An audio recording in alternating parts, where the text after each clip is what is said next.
이제는 제 말이 틀렸으면 좋겠다는 생각도 들 정도입니다. 그런데 이번에는 예측했던 것보다 더 심각한 수준이라 할 말을 잃었습니다. 윤석열이 갑자기 순방 일정을 연이어 잡았다고 말씀드렸었죠. 이 역시 국내에서 논란이 되고 있는 것들을 회피하고자 다급하게 잡은 것이고, 다급하게 잡은 순방 일정인 만큼 그에 따른 잡음도 역대급일 거라고 말씀드렸습니다. 그런데 지금 상황이 단순히 잡음에서만 끝날 것 같지는 않습니다. 이전에는 윤석열이 인터뷰에서 실수를 해서 성과가 없어서 우리가 너무 퍼주기만 하고 와서 문제와 논란이 되었다면, 이번에는 아예 현지 언론들이 먼저 나서서 윤석열을 비판하고 나섰다는 게 가장 큰 변화입니다. 현지 언론들의 대반란이라고 보시면 됩니다. 이틀 전에는 BBC의 보도를 소개해드렸습니다.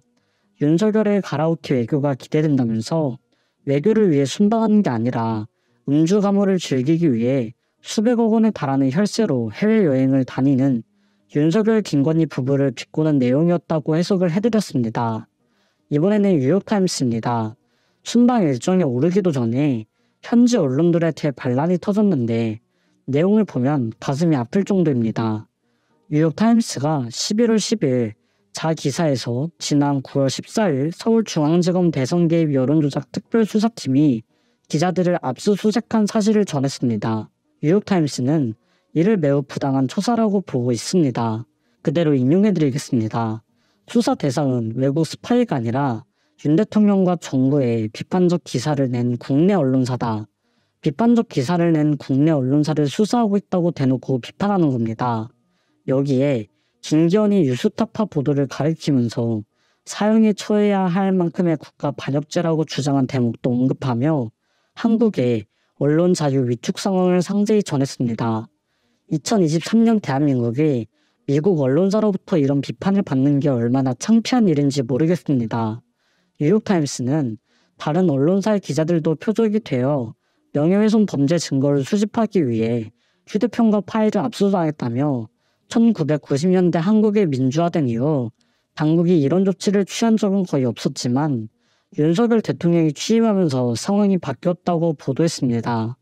여기에 일반적으로 도박, 음란물 또는 북한 선전이 담긴 웹사이트를 차단하는 방송통신심의위원회는 가짜뉴스를 제거하기 위해 모든 온라인 미디어를 선별할 것이라고 밝혔다고 하면서 윤석열 정부의 비상식적인 처사를 신랄하게 비판했는데요. 윤석열이 백악관에서 아메리칸 파이를 선보인 것으로 잘 알려져 있다면서 연설에서는 자유를 옹호했지만 그의 18개월간 임기 특징은 야당과의 끊임없는 충돌과 검열, 민주주의 후퇴에 대한 두려움이라고 지적하기도 했습니다.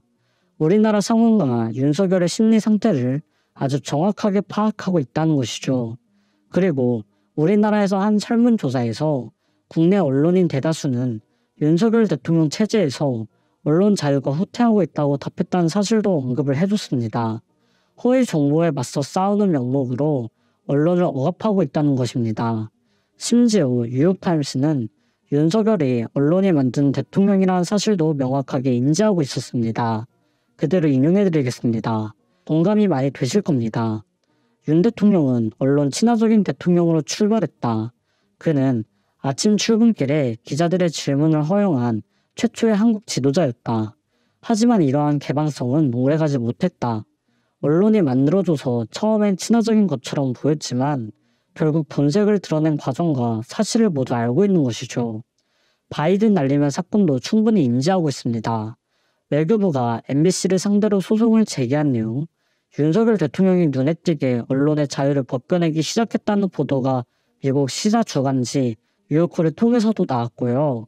많은 사람에게 윤석열 대통령의 언론 장악에 대한 열의는 1980년대까지 지속된 한국의 군사독재 시절을 연상시킨다는 표현까지 나왔습니다. 우리 국민들이 느끼는 감정들이 특별한 것이 아니라 제3자들이 봐도 그렇게 느껴진다는 것입니다.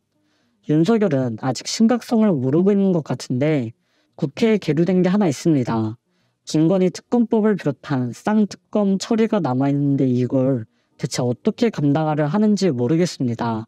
그래봤자 12월입니다. 12월이면 실제로 이걸 대응해야 할 일이 올 겁니다.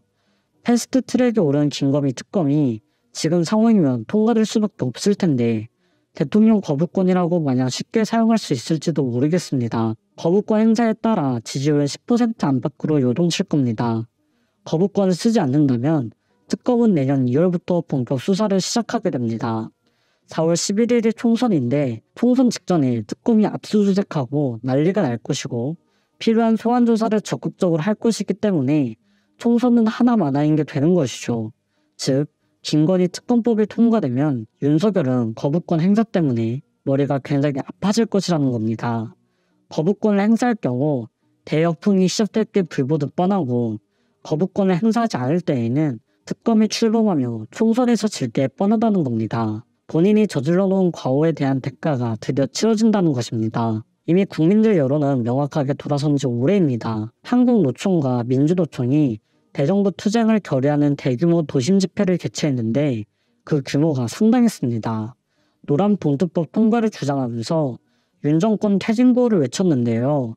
체감 온도가 영하로 내려가는 혹한의 날씨에도 양대 노총 추산 10만 명 이상의 노동자가 모인 것으로 파악됐습니다. 노동자들의 절규로 느껴지지 않으십니까? 한국노총은 윤석열 정부가 친기업 반노동정책을 펼치고 있다고 주장했습니다.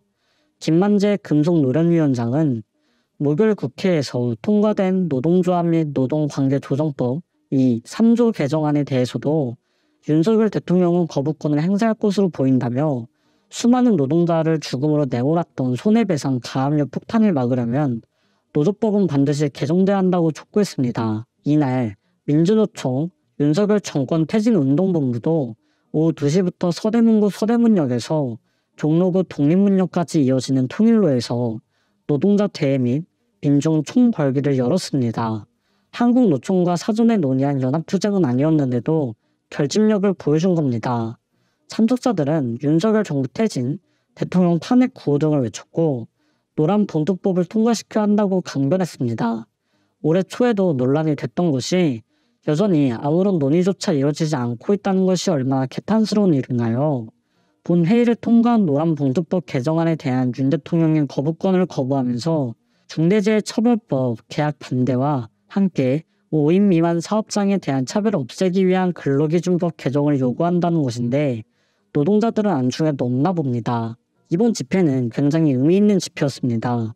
정부가 불법 집회 강경대응 등 집회 시위 문화 개선 방안을 발표한 이후 첫 대규모 집회였습니다.